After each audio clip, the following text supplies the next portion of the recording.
Hey guys, welcome back to Free Car Repair. Our mission here at the garage, guys, is to save you as much money as we can. That's why we make these absolutely free videos. Let's go ahead and start on it now. So the OBD port, guys, fuse we're going to demonstrate here on a 2017 Honda Civic that we have here. You have two different fuse boxes, but we'll need to just open the fuse box that's located right inside the vehicle on the driver's side under the dash. If you look upside down, you're going to see a fuse box like that. That's your OBD port. We're going to zoom in, just like that, so we can clearly see that. Before we continue, guys, let's explain why it's important to test fuses and relays. That way you don't waste time and money.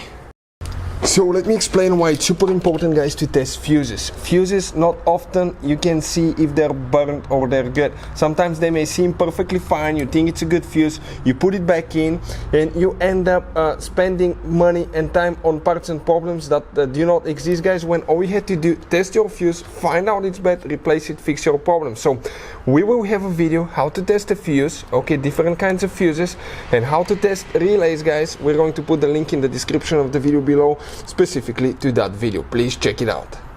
So guys, which fuse we need to check for the OBD port? We'll be working in that row right here, and on the very left side you have fuse number 1, on the very right side you have fuse number 13 that will be indicated right here. We need to come from the left side, and even if you have a missing fuse, you still count the spot. We need to count 1, 2, 3, 4, 5, 6, 7. Fuse number 7, that one right here that you need to check, that's the one for the OBD port.